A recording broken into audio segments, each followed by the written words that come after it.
오늘 말씀을 통해서 우리 이집트로 내려간 이스라엘이라는 제목으로 우리 말씀이 주는 여러 가지 교훈들을 살펴보는 시간 갖도록 하겠습니다. 여러분, 우리가 인생을 사시다 보면요, 뭔가 이렇게 결정을 내리셔야 될 때가 있죠. 그래서 아주 간단히 오늘 점심 내가 뭐 먹어야 되나, 이 결정부터 시작해서 우리가 중소세한 중대한 결정들을 많이 내려야 되죠.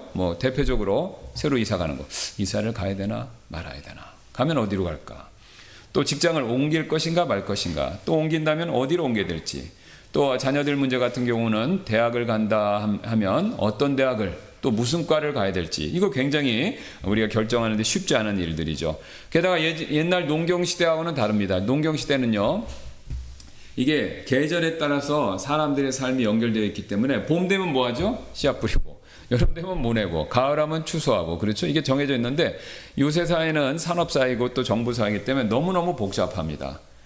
그래서 과거보다 결정할 것이 많죠. 그래서 유심을 갈아야 되는지 아니면 갈아타야 되는지, 이거 굉장히 골치 아픕니다. 자, 그래서 우리가 결정을 잘 내리는 거 결코 쉬운 일이 아닌데요, 이 너무나도 많은 복잡한 결정들을 내려야 되기 때문에 가끔 사람들은 머리가 무거워져서 결정을 잘 못할 때가 있어요. 선택을 잘 못할 때가 있죠. 그래서 이게 이제 병은 아니지만 문제까지 불리기 때문에 선택장애다, 결정장애다, 이런 신조어까지 있어서 우리가 그렇게 부를 정도죠. 그렇다면 우리가 이제 오늘 말씀을 통해서 살펴볼 내용인데요, 어떤 문제를 결정할 때 어떻게 결정하는 것이 하나님이 원하시고 과연 지혜로운 결정인가, 오늘 그 내용을 한번 살펴보겠습니다. 오늘 본문을 보시면요, 야곱은 자신의 모든 소유를 가지고 이집트로 이제 내려가려는 장면이 나오죠. 1절에 이스라엘이 자기가 소유한 모든 것을 가지고 자기 여행을 떠나. 지금 야곱의 기분이 어떻겠습니까? 처음에 아들들이 이집트에서 올라왔을 때하고는 완전 180도죠. 처음에 왔을 때는요, 지금 굉장히 근심 걱정이 많아서 모든 것이 나를 대적한다, 그렇게 얘기할 정도였습니다. 그러나 지금은요, 요셉이 살아있다는 소식을 들었을 때 펄쩍 뛸 것 같은 그런 기분이었죠. 요셉이 정말 꿈만 같은 그 소식을 들었으니까 야곱이 얼마나 마음이 기쁘고 즐거웠겠습니까? 또 게다가 살아있다는 소식만 아니라 요셉이 뭐가 됐습니까? 총리. 야, 지금으로 치면 미국의 부통령, 영국으로 치면 영국은 왕이 있죠. 왕 다음에 총리니까 영국의 총리가 되는 거죠. 그러니까 죽은 줄 알았는 자식이 총리가 됐다? 이거 진짜 기가 막힐 노릇이죠. 게다가 또 요셉이 이렇게 총리가 되었다는 것을 증거로 보여주기 위해서 뭘 보냈냐면요, 이집트의 좋은 물품하고 그 다음에 굉장히 중요한 게 하나 있습니다. 뭐냐면 수레. 그럼 우리가 수레 그러면 마차, 옛날에 그 시골에서 소가 끌던 거 수레 생각하시는데, 사실은 그 당시 수레가 최신식 운송수단이었습니다. 최신식. 제가 말씀드렸듯이 아브라함이 그 활동했던 시대는 청동기 시대로 추정이 돼요. 그러면 청동기 시대는 바퀴를 사용한 지 얼마 안 된 것으로 되어 있고, 그 다음에 그 전에는 이스라엘 사람들이 주로 그냥 말이나 그런 걸 들고 다녔지, 바퀴를 써서 이렇게 멋있게 운송수단을 쓰는 것이 그들에게는 별로 흔한 일이 아니었습니다. 근데 오히려 누가 잘 썼냐? 블레셋 사람들, 제가 그 우사 얘기하면서 말씀드렸죠. 아니면 이집트 사람들. 왜냐하면 그 사람들이 문명이 더 발달했기 때문에. 그래서 이 수레라는 것은요, 그 당시 최신식 운상 수단이었고, 그 다음에 이 수레가 뭐냐면 황실에서 쓰는 겁니다. 그러니까 황실에 수레를 보냈다는 건요, 지금으로 치면 뭐냐면 왕실 리무진 보낸 거예요. 그 근거가 있어요. 그러니까 야곱이 아들들의 말은 처음에 안 믿었어요. 너무 기가 막히니까. 거짓말 같고 꿈 같으니까. 그런데 뭘 보고 믿냐면요, 수레를 보고 믿어요. 자, 보세요. 27절에 그들이 또 요셉의 자기들에게 말한 모든 말을 그에게 고하니 요셉이 자기를 데려가려고 보낸 수레들을 보고서야 그들의 아버지 야곱의 영이 소생하였더라. 왜 그랬을까요? 일단 자기 아들들 못 믿죠. 거짓말에 넘어가잖아요, 자기 닮아서. 그러니까 얘네들이 또 무슨 나한테 무슨 수작을 부리나, 또 무슨 음모를 꾸미나 이제 반신반의했겠죠. 그런데 이집트산 수레, 그러니까 지금으로 치면 대통령 리무진이 딱 도착하니까 정말 그렇구나. 게다가 수레 안에 뭐가 있어요? 이집트산 고급 물건들이, 왕실에서 쓰는, 이게 지금 파라오가 직접 보내준 거 아닙니까? 요셉이 보낸 게 아니라, 보낸 것도 있지만 파라오가 보낸 거예요. 그러니까 왕실의 고급 물건들이 선물로 와 있는 거죠. 그러니까 그 야곱이 그걸 보고 진짜 믿게 된 겁니다. 게다가 베냐민뿐만 아니라 모든 아들들이, 그렇죠, 다 시몬까지 무사히 돌아왔죠. 그 다음에 가만히 자기 아들을 보니까 옛날하고 분위기가 틀린 거예요. 내려갈 때하고 올라왔을 때 분위기가 틀린 겁니다. 굉장히 화기애애한 거예요. 어떻게 된 거지? 저 녀석들이 굉장히 궁금했겠죠. 게다가 또 이집트에 지금 기근이 나서 다 모든 사람들이 죽게 산 상황에 이집트에서 제일 좋은 땅에 머무르게 해주겠다, 그 소식까지 들은 거죠. 그러니까 한마디로 야곱의 기분은요, 하늘을 높은지 모르고 둥둥 떴었을 텐데, 그래서 이집트로 내려가는 거 굉장히 당연하고 확실하게 가야 될 일이었었죠. 자, 그런데 우리 같으면 이집트로 곧바로 빨리 갔을 텐데, 오늘 야곱은요, 이집트 대신에 어디를 먼저 갔습니까? 부엘세바를 갔습니다. 자, 제가 나눠드린 여기 용지 뒤에 보시면 지도가 있어요. 지도. 여기 이제 영어로 되어 있어서 좀 불편하게 보실 수도 있지만, 1번 그림 보시면 거기 헤브론이라고 있죠? 지금 여기 있다가, 지금 왼쪽에, 여기에 지금 지중해 따라 빨간 선, 파란 선 보이시죠? 예, 여기가 뭐냐면 이게 왕의 도로라고 해서 이게 해안가로 이게 이집트로 가는 제일 빠른 길입니다. 요셉도 이 길을 따라가서 미디안 족속을 통해서 팔려갔던 길이에요. 그러니까 지금 야곱이 빠른 길을 가려면 헤브론에서 곧바로 왼쪽으로 가면 되는데, 지금 부엘세바로 꺾었다 올라갑니다. 돌아간 거죠. 그럼 왜 돌아갔냐? 이유가 있겠죠. 가장 먼저 부엘세바는요, 야곱 자신에게 있어서 하란을 향해 출발했던 땅입니다. 이 하란을 향해 출발했어요. 근데 이 부엘세바는요, 가나안 땅하고 이집트 땅이 경계입니다. 그러니까 이 부엘세바에서 조금만 가면은 곧바로 이집트예요. 그러니까 가나안 땅의 마지막 경계에 왔던 거죠. 그런데 거기 그 땅에 의미가 있었습니다. 바로 뭐냐면 자기가 하란을 향해 출발했었던 바로 그 땅이었다는 거죠. 그러니까 지금 야곱에게 있어서는 의미심장합니다. 부엘세바가 어때요? 하나님이 머물라고 했던 가나안 땅을 한번 과거에 떠났죠. 하란을 향해서. 그 다음에 지금 또 한 번 떠나야 되는데 자기가 일부러 거기를 찾아간 겁니다. 예, 자기가 과거에 한 번 떠났던 곳으로. 게다가 또 아브라함에게서도 부엘세바는 의미가 있었습니다. 최초로 가나안 땅에서 우물을 소유하게 됐어요. 자, 유목민들은 물이 중요하죠. 그러니까 우물을 찾는 게 굉장히 중요했습니다. 그런데 이제 이미 팔만한 곳은 다 팠으니까 앞에 거주하는 사람들이 다 자기 우물을 차지하고 있었죠. 그러니까 늦게 도착한 아브라함은요, 가축들에게 마실 물을 주려면 또 우물을 팠어야 돼요.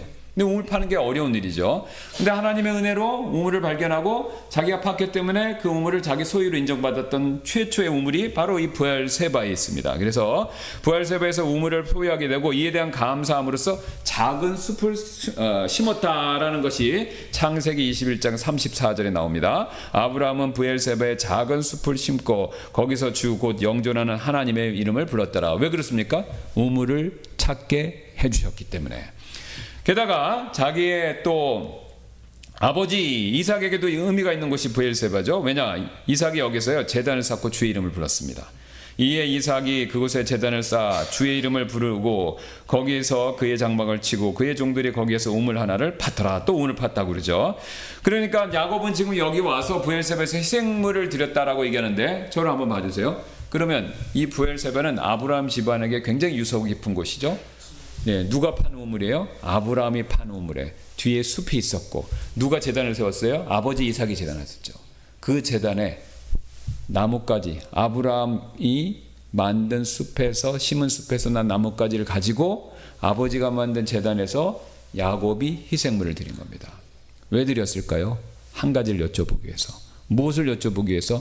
하나님, 지금 가나안 땅을 떠나서 이집트로 과연 내려가도 됩니까? 굉장히 중요한 질문을 드린 거죠. 자, 여기서 우리는요, 야곱이 두려워했다라는 내용을 봅니다. 46장 3절 보면 그분께서 이르시되 나는 하나님 곧 내 아버지 하나님이니라. 이집트로 내려가는 것을 두려워하지 말라. 지금 왜 야곱에게 두려워한다는 말씀을 하셨을까요? 이 가나안 땅을 떠나면 안 되는 걸 알고 있었기 때문에 그렇죠. 그리고 야곱은 한번 떠나봤죠. 하란 갔죠. 고생 억수로 했죠. 그래서 가나안 땅 떠나면 안 된다는 거 알고 있었죠. 그러니까 이게 하나님의 약속의 땅을 떠나면 고생이구나. 속된 말을 좀 제가 하면 생고생이구나. 그걸 아는 겁니다.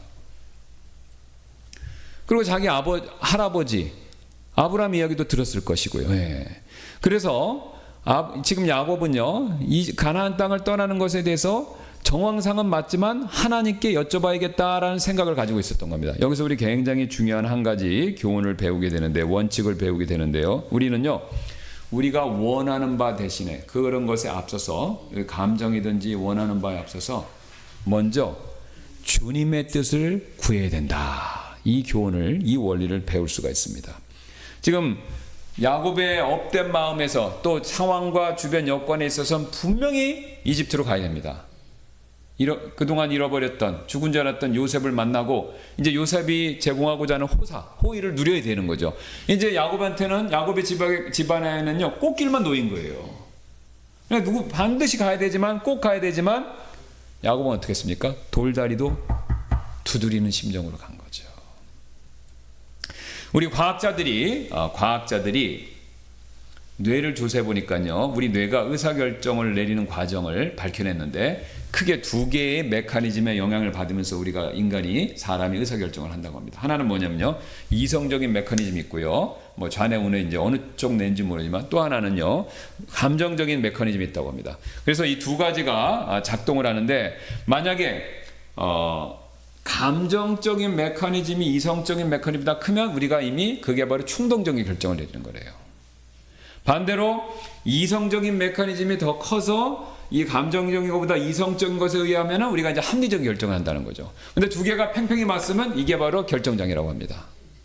자, 그래서 우리가 아시는 것처럼 뭐 가장 훌륭한 결정, 또 지혜로운 결정을 내리려면 감정보다는 이성에 의해서 합리적인 결정을 내야 된다. 이거 모르시는 분 없죠? 예, 다 알고 있죠. 자, 그런데 여러분, 우리가 이런 이성의 메커니즘을 통해서 합리적인 결정을 내린다 하더라도요, 우리가 이성적으로 내리는 결정에는 항상 한계가 있죠.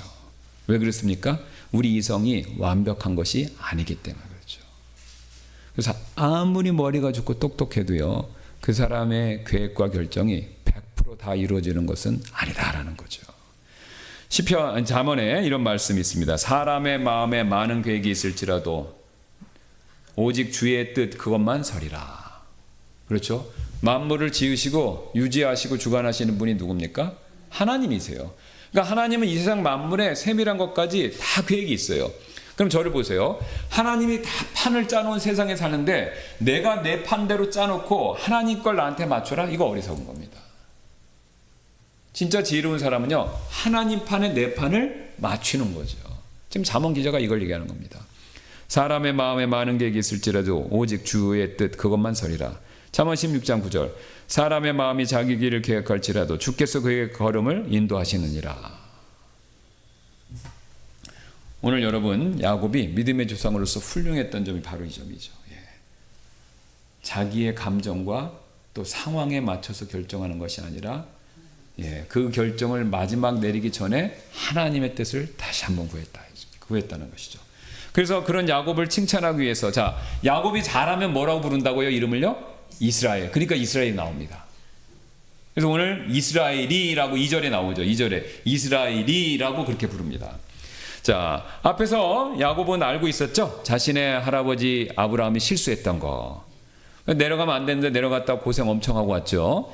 그 다음에 하나님께서는 이삭도 또 기근이 더 내려갈 뻔하니까 막아주셨죠.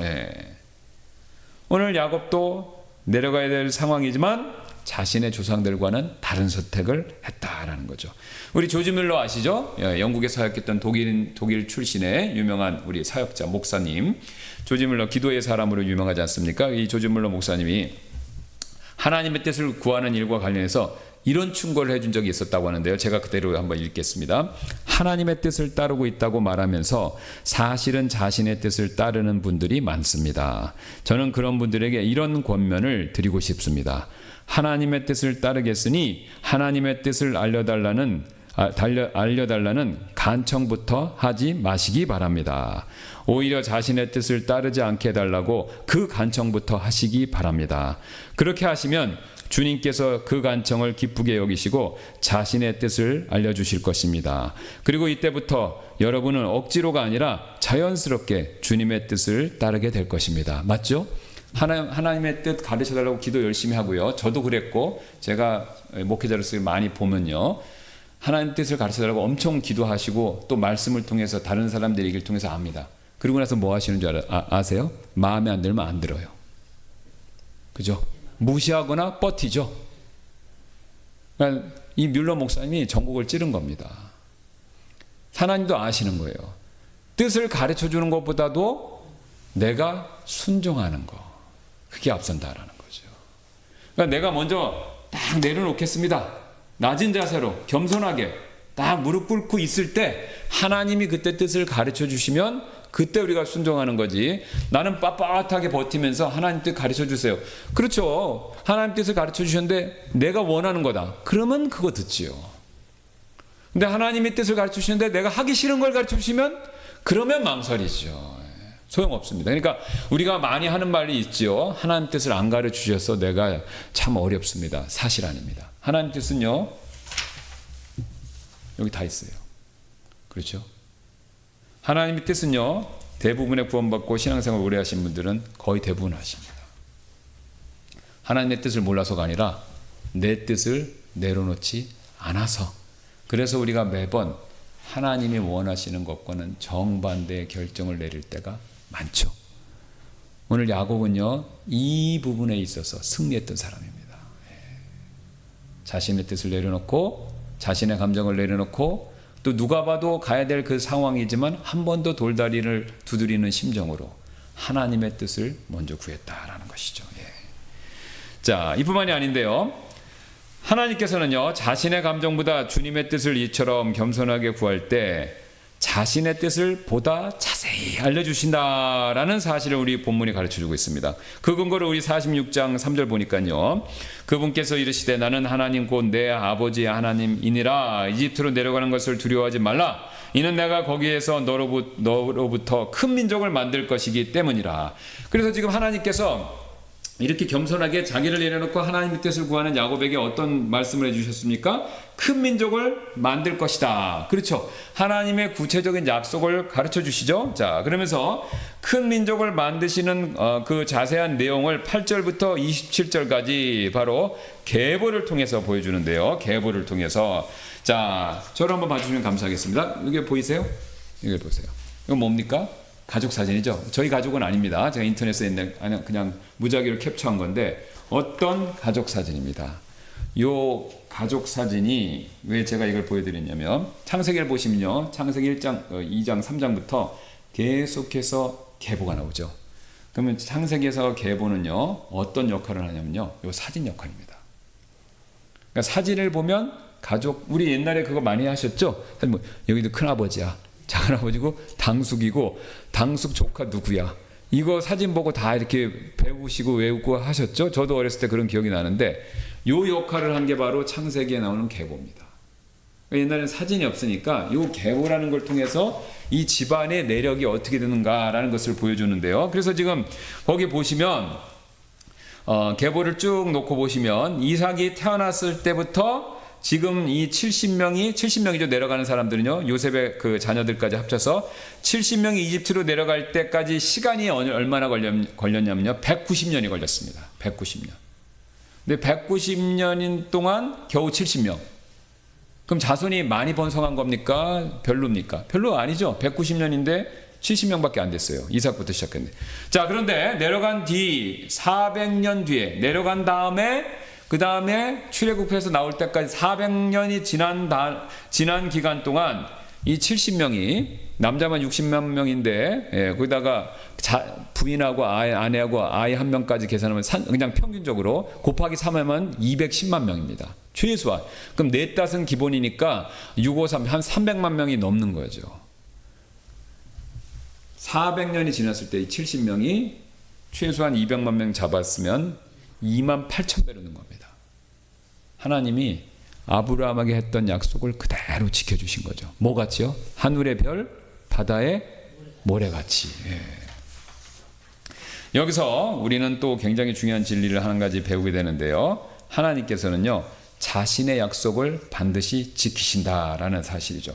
그런데 여기 전제 조건이 있습니다. 하나님은 우리에게 하신 약속을 지키시는데요. 이 부분이 우리가 마음에 안 드는 거죠. 하나님께서는요.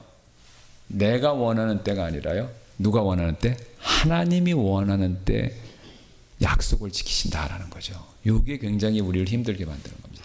다시 한번 말씀드릴게요. 하나님은 100% 자신의 약속을 지키십니다. 여러분 이거 믿으시죠? 네, 그런데 문제가 있어요. 하나님은 내가 원하는 때가 아니라 하나님 자신이 원하는 때 그걸 들어주신다는 거예요. 그 약속을 지키신다는 거예요. 자, 뭐 앞에서 설명 제가 여러 번 드렸듯이 아브라함 금방 자녀 주면 좋을 것 같은데 자녀 준다는 말씀 믿고 믿음으로 왔죠? 예, 갈대우르에서 자녀 준다는 약속 믿고 왔죠? 몇 년 걸렸습니까? 25년 걸렸어요. 야곱도 이삭도 자녀를 못 낳다가 20년 걸려서 자식을 얻었어요.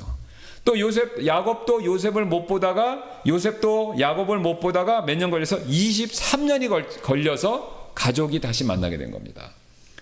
사실 우리는요, 저를 포함해서 모두가 하나님께서 약속을 해주신 거 좋아합니다.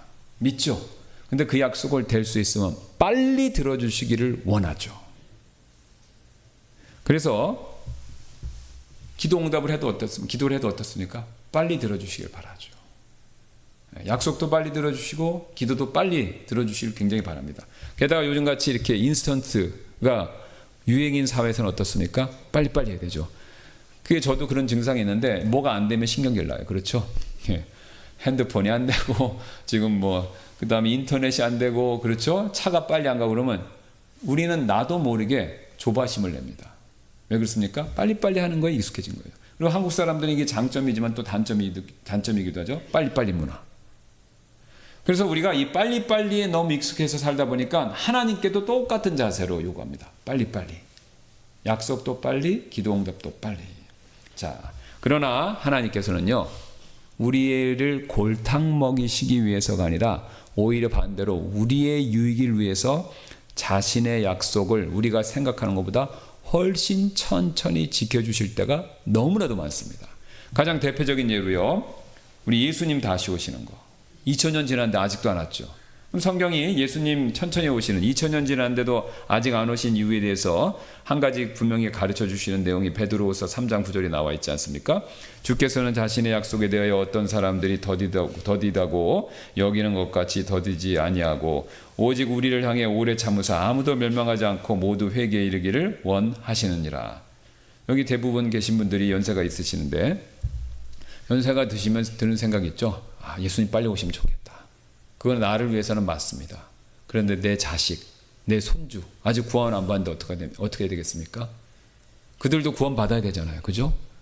증손자, 고손자까지 걱정되면 다 구원 받아야 되지 않겠습니까?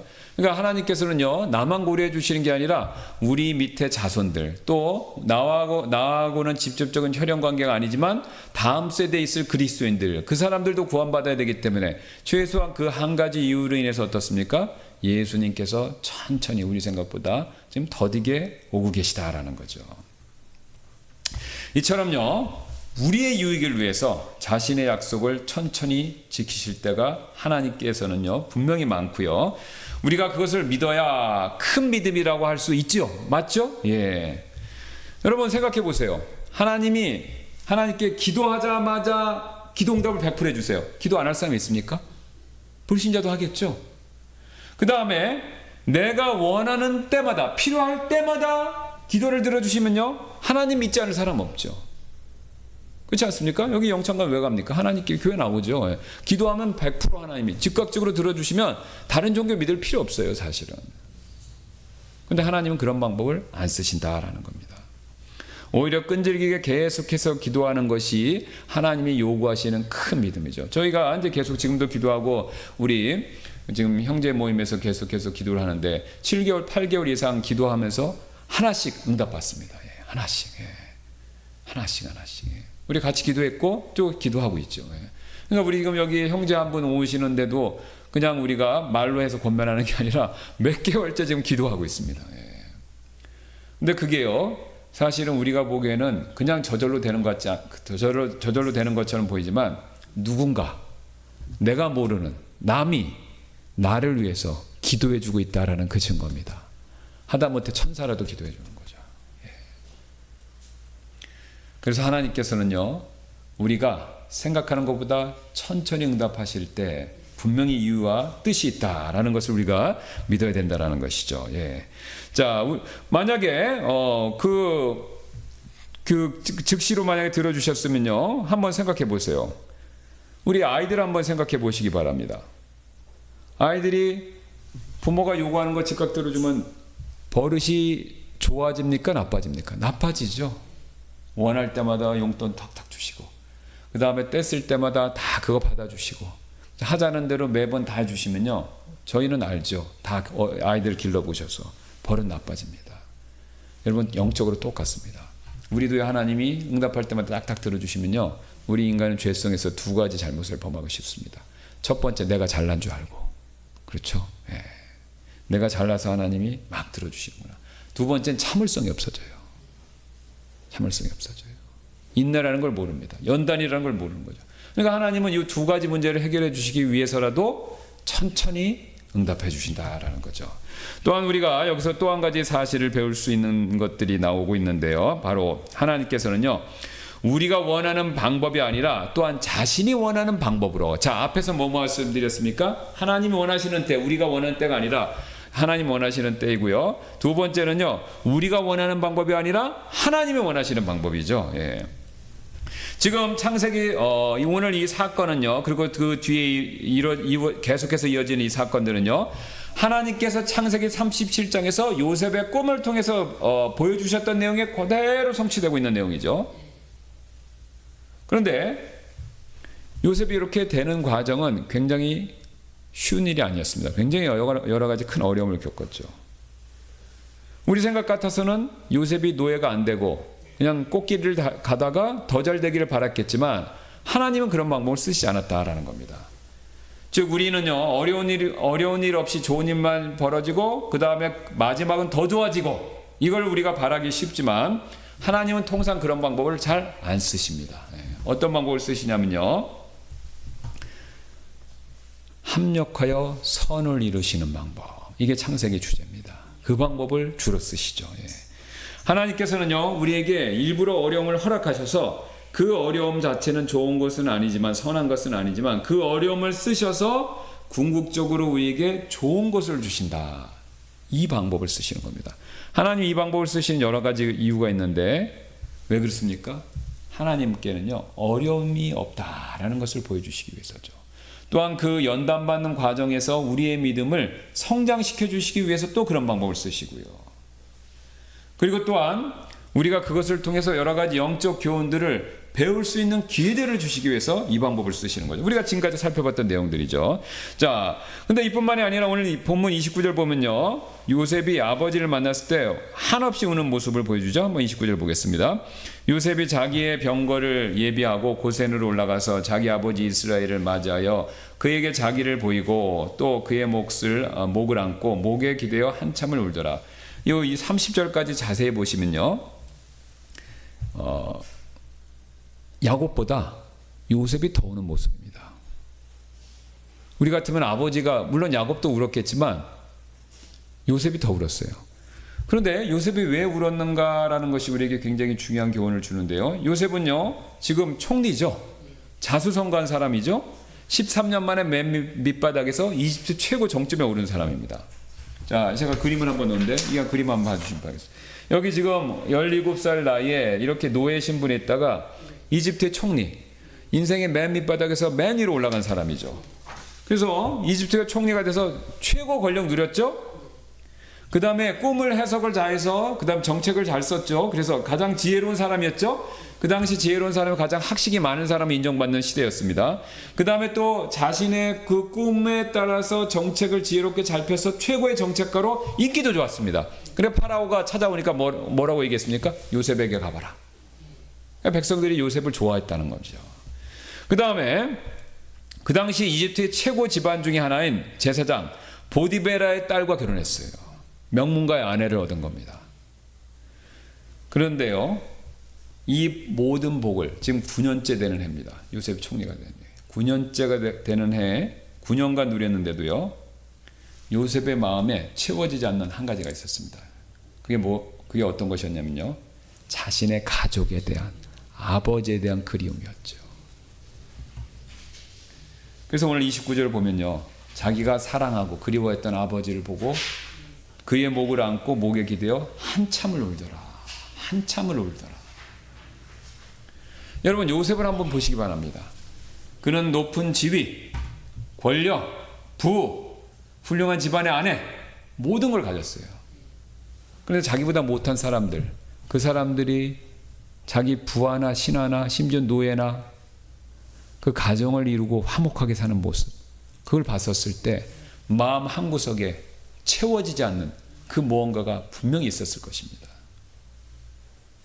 내가 총리인데도 부모 형제를 만날 수가 없구나. 이런 안타까운 마음이 그의 마음에 있었겠죠. 사실 가정은요, 우리가 생각하는 것 이상으로 매우 중요합니다. 이 창세기를 보시면요, 그걸 강조하기 위해서 창세기의 시작은 아담의 가정으로부터 시작했어요. 창세기 마지막은요, 요셉의 가정으로 끝납니다. 근데 아담의 가정은요, 실패했어요. 그렇죠? 범죄함으로 인해서 벌써 부부싸움 나오죠? 그 다음에 가인과 아벨 살인사건 났죠. 그러니까 아담의 가정은 실패한 가정입니다. 그런데 오늘 요셉의 가정은요, 그 숱한 어려움을 겪고 요셉의 지혜 덕분에 어떻게 됐습니까? 이제 그 가정이 성공하고 화목하고 화평하고 훌륭한 이스라엘 집안으로 변모하고 있다라는 거죠. 그 사실을 보여주고 있습니다. 여기서 우리 굉장히 중요한 사실을 배울 수 있는데요. 여러분, 돈이나 명예나 지혜 있다고 절대로 그것만 가지고 행복해질 수 있는 거 아니라는 겁니다. 가정이 화목하고 평안해야 됩니다. 제가 들은 얘기인데 몇 번 말씀드렸을 겁니다. 우리 강남에 아파트 비싸고 거기 우리나라 중산층 많이 사는데 아파트 3동 중에 한 동은 이혼한 가정이라고 그러잖아요. 별거나 이혼했거나. 여러분, 고가의 아파트에 중산층이란 사회적 지위, 고학력자라는 학력 갖고 있어도요, 가정에 어려움이 있으면요, 가정에 분열이 있고요, 가정에 다툼이 있으면요, 그것처럼 괴로운 게 없는 겁니다. 오늘 요셉은 그 중요성을 너무나도 뼈저리게 느꼈던 사람이죠.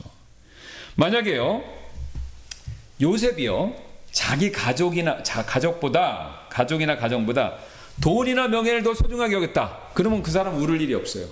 아버지 만났을 때 뭐 했을까요? 자기 자랑했겠죠. 아버지 보세요. 제가 자수한 거 했어요. 우리 집 보세요. 그 타고 온 병거 보세요. 그 수레 보세요. 가정보다 돈이나 명예를 소중하게 여겼으면요, 요셉은 절대로 울을 일이 없습니다. 그러나 그가 그렇게 슬프게 우는 모습을 봤었을 때 바로 자신의 가족과 가정을 굉장히 소중히 여겼다라는 것을 분명히 보여주고 있는 거죠. 사실 요즘 사람들은 돈과 지위만 있으면 행복할 수 있다라는 것이 세상 문화고 유행이죠. 예, 국가도 그걸 부채질합니다. 그 안타까운, 이게 나라가 망할 징조가 들은 게요, 예, 그거를 막아야 되는데 그걸 장려합니다.